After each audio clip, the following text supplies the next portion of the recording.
Olá, turminha! Mais uma vez aqui com a apostilinha Aprender Sempre, dando continuidade na sequência didática 2. Agora nós iremos falar sobre brincadeiras tradicionais.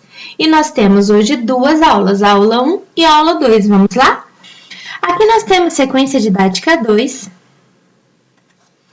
Brincadeiras tradicionais. São várias as brincadeiras tradicionais. São aquelas brincadeiras que acompanham aí as pessoas, desde os avós, que passou para os seus pais, que aí passou para os seus filhos e para os seus netos, entendeu? Então, são brincadeiras aí ao longo de uma vida, tá? Então, nesta sequência, resgataremos brincadeiras tradicionais. Vamos ler e escrever as regras, combinar e fazer algumas brincadeiras e também ensiná-las a colegas de outras turmas. Ensiná-las a colegas de outras turmas aqui não será possível, né, gente? Mas iremos aprender bastante com essas brincadeiras tradicionais, tá?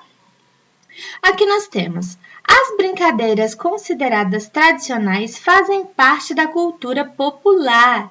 Muitas delas vêm sendo passadas há mais de 100 anos, de geração em geração, atravessando o tempo e sofrendo modificações de acordo com a região ou época. Aqui nós temos aula 1. Você gosta de brincar? Ah, eu gosto de brincar. Quando tenho tempo, eu brinco com os meus filhos e brinco bastante. Em sala de aula também, costumo brincar com os meus alunos, adoro. Eu gosto muito de brincar. Brincadeira diverte a pessoa, né? E quem não gosta de diversão, não é mesmo? Então vamos lá. Nessa aula você vai aprender como se brinca de pique-bandeira, a partir da leitura das regras com seus colegas e professor. Atividade. Do que você gosta de brincar? Você sabe quais brincadeiras seus avós e pais faziam quando eram crianças? Será que você conhece e já brincou de algumas das brincadeiras tradicionais propostas nessa sequência, como pique-bandeira, cabra cega e amarelinha? Então, responde aí para você mesmo. Fala assim, puxa, do que eu gosto de brincar? Fala aí para você, né? Coloca aí, eu gosto de brincar de pique-bandeira, de roda, né? Vai falando aí as brincadeiras. E aí tem, será que você conhece as brincadeiras que faziam parte aí dos seus avós, dos seus pais? Pergunta para eles do que os seus avós brincavam, do que os seus pais gostavam de brincar enquanto criança. Pergunta aí, porque é bacana a gente saber um pouco da vida dos nossos pais, dos nossos avós, né? Aí é saber da história da sua família, né? E aí tem, converse com seu professor e colegas. E aí tem, você conhece a brincadeira pique-bandeira? Vamos lá. Leia e confira se são estas as regras que você conhece. Então, aqui tem o título da brincadeira.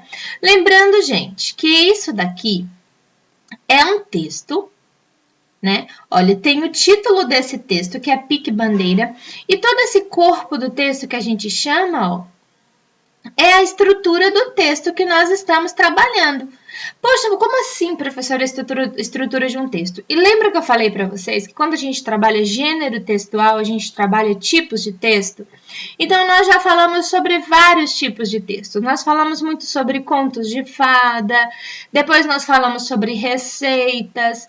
E o último gênero textual que nós trabalhamos foi o quê? Foi sobre trava-línguas.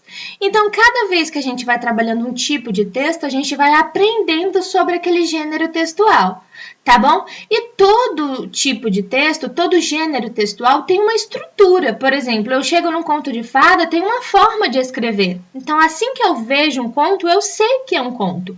Eu vejo uma receita, eu sei que é uma receita. Eu tô vendo aqui uma brincadeira, e eu sei que é uma brincadeira e essa brincadeira me mostra que é um texto instrucional. O que é um texto instrucional?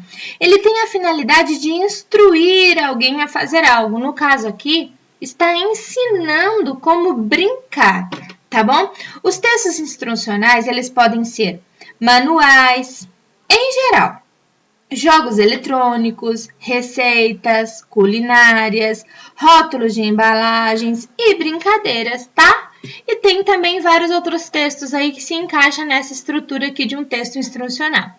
E aí eu tenho o título desse texto, que é Pique Bandeira, e aí vem número de participantes, no mínimo 4. Então pode ser 5? Não, não pode, porque tem no mínimo 4. Então pode ser 5? Pode. E pode ser 3? Não, porque no mínimo 4. Então começa a partir de 4. Tudo bem? E aí tem o material necessário. O que precisa para eu brincar? 2 bandeiras de cores diferentes ou outros objetos como garrafas PET. Local. Onde eu posso brincar? Numa área livre. Pode ser o pátio ou a quadra da escola. Tá? E aí vem aqui a parte de como ensina, né, a brincar. Aqui eu vi o que é necessário para brincar e aqui como brincar. O grupo é organizado em 2 equipes, o campo é dividido ao meio, cada equipe escolhe um lado e coloca sua bandeira na linha de fundo do campo adversário. O objetivo do jogo é atravessar o campo do adversário, recuperar a bandeira sem ser tocado. Quem for pego ficará parado no lugar até que um colega de equipe se arrisque a salvá-lo. Para isso, basta tocá-lo. Assim, ele fica livre para voltar ao campo de origem ou investir mais uma vez na recuperação da bandeira. O time precisa decidir a melhor estratégia, já que, se avançar no campo adversário com muitos jogadores, ficará com poucos para defender o seu. Ganha a equipe que resgatar a bandeira e realizar a travessia de volta ao seu campo com sucesso. Então está tudo aqui, né? Tudo que eu preciso saber para brincar de pique-bandeira. Aí vem a perguntinha da A. Quais os materiais necessários para essa brincadeira? Gente, está bem específico aqui, ó. Material necessário. E aqui na frente, tudo que precisa. Então, você vai escrever aqui, ó, 2 bandeiras de cores diferentes ou outros objetos, como garrafa PET, tá? Não é necessário escrever material necessário de novo, tá? Só aqui o material que precisa. Qual o número recomendado de participantes? Olha aqui, gente. No mínimo 4. Então, no mínimo 4. Quem vence a brincadeira? Então, bem aqui no final tem: ganha a equipe que resgatar a bandeira e realizar a travessia de volta ao seu campo com sucesso. Tá? Então, está aqui, está muito claro aqui no nosso texto. É só você copiar a parte correta que está pedindo, tá bom? Lembrando que esse texto é para a gente localizar as informações que já estão explícitas, tá? E aí tem aqui embaixo, você já brincou de pique-bandeira? Há alguma diferença entre as regras? Se sim, né? Há alguma diferença entre as regras descritas aqui nesse texto, as que você conhece? Se tiver alguma diferença, coloque aí, tá bom? Vamos agora para a aula 2. Aula 2, nós iremos falar sobre cabra cega. O que vamos aprender? Nesta aula, você vai aprender a brincadeira da cabra cega a partir da leitura do texto com as regras. Vamos descobrir se todos conhecem as regras dessa brincadeira? Leia e responda as perguntas. Número de participantes. Lembrando que olha o título aqui. O título é o nome da brincadeira, cabra cega. Número de participantes. A partir de 5. Material necessário. Uma venda para os olhos. Então, você precisa de um paninho para cobrir ali os olhos para a pessoa não enxergar. Local. Espaços vazios não muito amplos. Como brincar. Aqui tem a explicação de como brincar. Depois de determinado o espaço para a brincadeira, uma criança será sorteada para ser o pegador, ou seja, a cabra cega, e terá os olhos vendados por um lenço ou material similar. Depois de girar o corpo em torno de si, algumas vezes, o pegador tentará agarrar as demais utilizando os sentidos do tato, que é pegar na pessoa, sentir, e da audição, porque daí a pessoa vai pelo barulho, né? O barulho de uma pessoa falando ali, eu vou naquela direção. Aos demais participantes, cabe fugir e tentar confundir o pegador, mas é proibido tocá-lo. Quando alguém é pego, tem os olhos vendados e assume o papel de pegador. Você conhecia essa brincadeira? Sim ou não? Coloca aí. acha que é divertida? Sim ou não? E por que você acha que ela é divertida? Escreve aí. Dando continuidade, aqui nós temos, por que a brincadeira é indicada para espaços vazios não muito amplos? Eu coloquei aqui assim, gente. Espaços vazios seria um lugar adequado, né, para a brincadeira, sem que haja algo para esbarrar e que tenha um tamanho bom, não sendo muito grande. Porque daí, se for muito grande, vai dificultar o colega pegar, né, o outro, tocar no outro. Vai ser difícil para estar fazendo essa execução, tá? Então é o seguinte, eu coloquei isso, lembrando que é uma sugestão de resposta, você pode colocar da forma como você quiser, com as suas próprias palavras, tá?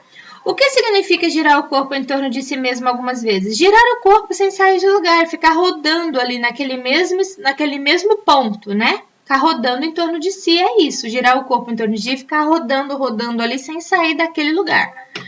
Tá? A regra diz que os jogadores podem tentar confundir o pegador. Como eles fariam isso? Dê um exemplo. Uma sugestão. Você fala de um lado e corre para o outro, né? Porque daí você confunde. É uma sugestão, mas coloque outras, porque você sabe muito mais do que eu o que fazer para confundir o pegador aí nessa brincadeira, tá bom? E aí aqui eu tenho uma curiosidade, a cabra cega era uma brincadeira popular entre os romanos no século III a.C., é muito comum em Portugal e na Espanha, de onde veio para a América. Na Espanha recebe o nome de galinha cega, tá? E esse texto foi adaptado aqui, ó, desse livro, né? Designações para cabra cega, um estudo geolinguístico disponível nesse site, tá bom? Então, a gente fica por aqui, espero que tenham entendido. Até a próxima aula. Tchau!